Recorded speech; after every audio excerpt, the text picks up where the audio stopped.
अस्सलाम वालेकुम नाज़रीन, मैं हूं आपका होस्ट गुलाम दस्तगीर। प्रोग्राम हमारा निज़ाम के साथ। जी नाज़रीन, जैसा कि रमज़ान की जो शुरुआत हुई जाती है, रमज़ान आ गया है और बाबरकत महीना जो है वो हमारे दरमियान मौजूद है। और हमें भी जो सादात जो हैं इस महीने से हासिल करनी है। उसके साथ साथ जो हम आज बात करने जा रहे हैं, मेरे साथ मौजूद हैं मियाँ जावेद हुसैन, जो हमारे सीनियर तज़कियाकार हैं। मियाँ साहब, वेलकम टू द शो। जी, शुक्रिया। और जो हम यहाँ पे आज बात कंटिन्यू करेंगे मियाँ साहब, उसमें ये है कि यूँ ही माह रमज़ान का ऐलान होता है या आने के लिए माह रमज़ान की तैयारियाँ शुरू हो जाती हैं, उसमें हमारी जो गवर्नमेंट है उसकी भी साथ में तैयारियाँ शुरू हो जाती हैं। गवर्नमेंट कोई भी आई है, खान साहब की आई है, मुस्लिम लीग नून की आई है, पीपल्स पार्टी की आई है, कोई भी यहाँ पे गवर्नमेंट आती है तो रमज़ान बाज़ार जो हैं वो सभी लोग इसको तवज्जो देते हैं। तो रमज़ान बाज़ार के लिए इस वक्त भी 12 अरब रुपए का जो पैकेज है वो अनाउंस कर दिया गया है। तो क्या ये जो रमज़ान वगैरह के पैकेजेस हैं जो अरबों रुपए के अनाउंस कर दिए जाते हैं, तो क्या इन रमज़ान पैकेज से, रमज़ान बाज़ारों से आवाम को रमज़ान में रिलीफ मिल जाएगा? दस्तगीर, बहुत शुक्रिया। आपने एक अहम मौजू पे आज ये प्रोग्राम रखा है और मुझे आपने इस पे गुफ्तगू करने का मौका फराहम किया है।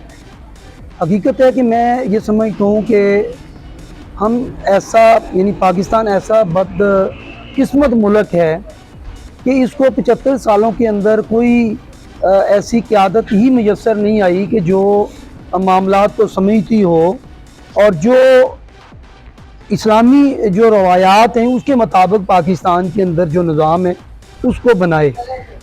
आप देखिए कि ज़कात का एक निज़ाम है इस्लाम के अंदर।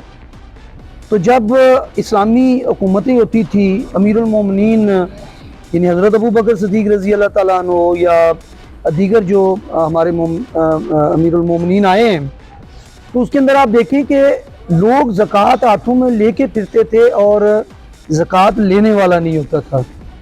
ये होती है इस्लामी स्टेट और इस्लामी नज़्म ज़ब्त का जो एक निज़ाम है, ये होता है।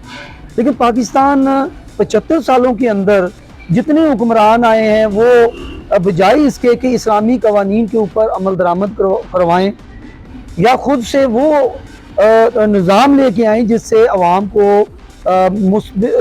मुस्तकिल बुनियादों पे रिलीफ मिल सके, वो खुशहाली पाकिस्तान के अंदर ऐसा नहीं है। हमारी जो भी मनसूबाबंदी होती है, एक तो वो सस्ती शोहरत लेने के लिए हमारे हुक्मरान ये करते हैं कि ये बाज़ार लगा दिए और लोगों को घर घर आटे वाला जो बात है, ये सस्ती शोहरत के मुताबिक है। मैं ये समझता हूँ कि अगर हुक्मरान वाकई मुखलिस हैं तो उनको चाहिए कि वो चीज़ों पे सब्सिडी दे और जो खुर्द नोश की चीज़ें हैं वो बुनियादी तौर पे सस्ती होनी चाहिए। और इसके साथ साथ मैं ये समझता हूँ कि हर चीज़ के लिए मुल्क के अंदर जो है वो अदारे बने हुए हैं जो चेक एंड बैलेंस भी करते हैं, उनको करना चाहिए। लेकिन अफसोस का मुकाम ये है कि वो भी फिर माह रमज़ान के अंदर वो करते हैं कि वो ईदी इकट्ठा शुरू करते हैं कि पूरे महीने के अंदर वो जो ईदी है वो इकट्ठा करना शुरू कर देते हैं। आप देख लें कि दुनिया के अंदर जो चीज़ें हैं वो जब किसी का मजहबी त्यौहार आता है तो वो लोग सस्ती करते हैं, आवाम चीज़ों को सस्ता कर देती है। लेकिन पाकिस्तान ऐसा मुल्क है कि यहाँ पे ना तो हुक्मरान वो पॉलिसी बना रहे हैं जिसके मुताबिक गरीबों को फ़ायदा हो, और ना ही मैं ये समझता हूँ कि हम बहैसियत मुस्लिम कि जब ये इस्लामी एक त्यौहार आया है इसके अंदर हमें चीज़ों को सस्ता करना चाहिए ताकि वो लोग जो हमारे भाई हैं जो कम आमदन वाले हैं या बिल्कुल उससे भी नीचे वाली सतह के लोग हैं, वो इस महीने के अंदर अल्लाह ताला के जो ये महीना इबादत का महीना है इसके अंदर वो रोज़े रख सकें, इफ्तारी कर सकें, सहरी कर सकें और वो अपनी ज़िंदगी की जो रोज़ाना के मामूलात हैं उसके अंदर उनको आसानियाँ मुयस्सर आ सकें। हमारे लोग ये नहीं करते। यानी दुनिया के अंदर ये है कि लोग जब मजहबी त्यौहार आते हैं तो वो चीज़ों को सस्ता करती हैं हुकूमतें भी इस पे ख़ास तवज्जो करती हैं, अदारे इसके ऊपर तवज्जो करते हैं, और जो वो लोग होते हैं वो भी चीज़ें सस्ती करते हैं। अच्छा मियाँ साहब, इसको मैं थोड़ा सा कंटिन्यू करूँगा बात को कि यहाँ पे देखें, एक गवर्नमेंट है हमारी, सब्सिडी लाती है 12 रुपए की। 12 रुपए की सब्सिडी जो है रमज़ान बाज़ारों में वो थोड़ी नहीं है।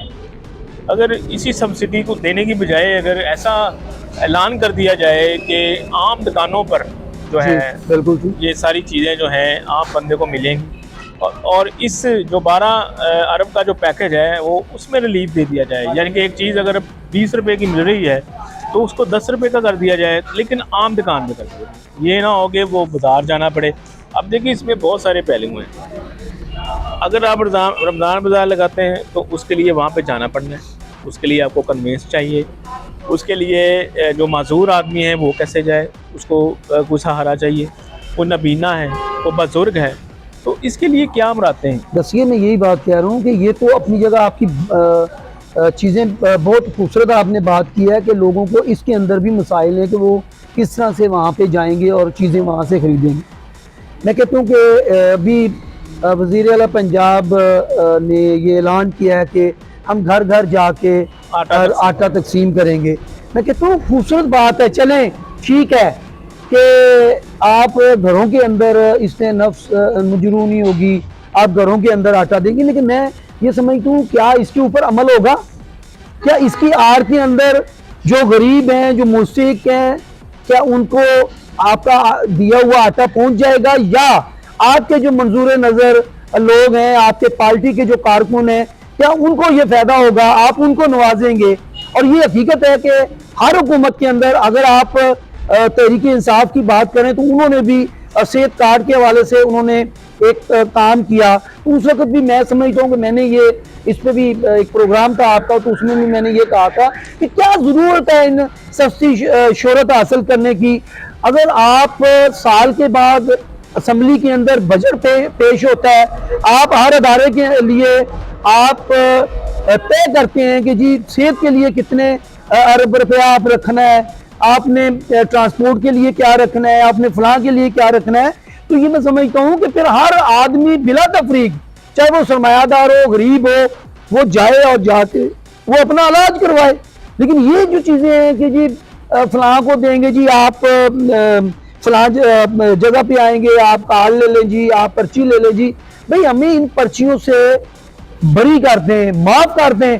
हम हाथ जोड़ के कहते हैं हुक्मरानों से, इस गरीब आवाम को आप माफ़ कर दें और वो पॉलिसियाँ लेके आए जिससे हकीकी मायनों में हर फर्द को जो है वो फायदा पहुंचे। अच्छा मियां साहब, अभी आपने गवर्नमेंट को तो एक पैगाम दिया है, अभी इसमें हमारे चैनल के तवफ़्फ़ुज़ जो है, मैंने पहले बात कर दी है कि ये जो पैकेजेस हैं ये मोनोपोली है आम आदमी के साथ जो है, तो घुमा के जो है वो कान इधर से पकड़ा दिया जाता है। लेकिन इसमें जो ये जो मराते हैं जो उनके पर्सनल लोग ही ज़्यादा लेके जाते हैं, तो पिछली दफ़ा भी आटे का यही हुआ, आटा जो था वो सही लोगों तक पहुंच नहीं सका, हालांकि लोगों ने जो है वो मारे भी खाई, लोग मरे भी, अपनी जानें भी थी, लेकिन आटा नहीं ले सके। आप मैसेज मैं आपकी बात में, और मैं अब लास्ट में जो मैं आपको बता रहा हूँ कि जैसे जिस तरह गवर्नमेंट की कुछ यहाँ पे पेचीदगियाँ होती हैं, कुछ गलत पॉलिसीज़ होती हैं, ऐसे लोग भी हमारे हैं। तो अब जो हमारे ताजर हजरात हैं जो 8 बाज़ारों में बैठे हैं या पूरे शहर में बैठे हैं, स्पेशली जो खाने पीने की चीज़ें, अब उन पे उन्होंने टैग लगा के जो है वो 30% 40% जो है वो उसको बढ़ा दिया है। तो अभी आप खजूरें लेने जाएंगे वो भी बढ़ गई होंगी, अभी आप क्या कहते हैं आटा लेने जाएं वो भी बढ़ गया होगा, मशरूब लेने जाएंगे। तो ताजर बरादरी को इन आखिर में हमारे चैनल की तरफ से क्या पैगाम देंगे? देखिए जी, मैं ताजर बरादरी को ये कहना चाहता हूँ कि ये दुनिया आर्जी है, एक दिन मैंने आपने सभी ने इस दुनिया को छोड़ना है और अपने खालिक हकीकी के पास जाना है, और वहाँ हमने फिर ये ज़िंदगी जो हमने यहाँ गुजारी है इसका हिसाब देना है। तो मैं ये समझता हूँ कि नबी मुकर्रम सल्लल्लाहु अलैहि वसल्लम उन्होंने भी ये कहा कि जायज़ मुनाफा रखें, ये मुनाफाखोरी जो है इससे हमें इज्तनाब करना चाहिए। मैं ये समझता हूँ कि एक तो हम चीज़ों को सस्ता करें, हम अपना मुनाफा कम रख लें। दूसरा मैं ये समझता हूँ कि जो हमारे सरमायादार हैं, हमारे ताजर बरादरी है, इनको आगे बढ़ना चाहिए। ये अपने जिन जगहों पे रहते हैं, मोहल्लों में रहते हैं, वहाँ पे गरीब लोग मौजूद हैं, सफ़ेदपोश लोग मौजूद हैं, और ये नहीं होता कि हमें पता नहीं है कि जी फलां बंदा जो है वो किस हालत में है। हमें इर्द गिर्द लोगों का पता होता है कि कौन किस हालत में है। तो मैं ये समझता हूँ कि जो सरमायादार लोग हैं उनको आगे बढ़ना चाहिए, अपना रोल अदा करना चाहिए। जो गरीब हैं, जो सफ़ेदपोश हैं, वो खामोशी के साथ जाके उनकी मदद कर दें, तो मैं ये समझता हूँ कि उनको अजर भी मिलेगा। और वो लोग जो वाकई इस वक्त तंगदस्ती के अंदर मौजूद हैं, जिनका रोज़गार नहीं है, जो घर के अंदर राशन नहीं है, मैं ये समझता हूँ कि अगर ये जाके वहाँ उनकी मदद कर देंगे तो ये बहुत बेहतर होगा, इनके लिए अजर होगा, और उन लोगों की तकलीफ़ जो है वो भी दूर हो सकती है।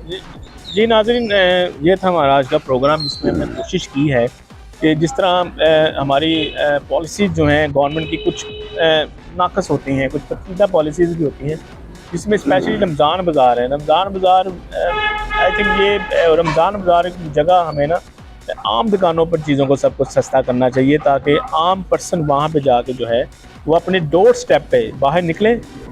हर मोहल्लों में दुकानें होती हैं, आपको पता है एक मोहल्ले में 3-4 दुकानें किराने की होती हैं, तो वहाँ जाएं, वहाँ पे जाके अपने डोर स्टेप पे जो है वो हर बंदा चीज़ ले सके, ना कि रमज़ान बाज़ार लगाए जाएं, फिर उसमें अमला भी रखा जाए, उसकी भी तनख्वाहें हैं महीने भर के लिए, मरात वहाँ पे जो सामान लगाया जाना है वो भी किराया है।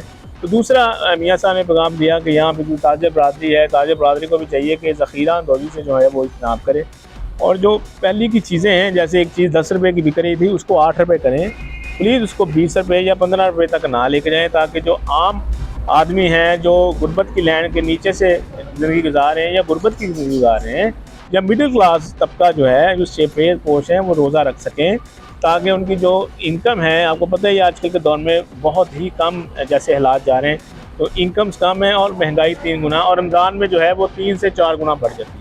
तो ये काइंडली हमारा मैसेज है प्रोग्राम के ज़रिए कि आम लोगों तक भी जो रोज़ा रखने की जो शहादत है वो पूरी होनी चाहिए। अगले प्रोग्राम तक के मुझे और मियाँ साहब को इजाज़त दीजिए। अल्लाह हाफ़िज़। पाकिस्तान जिंदाबाद।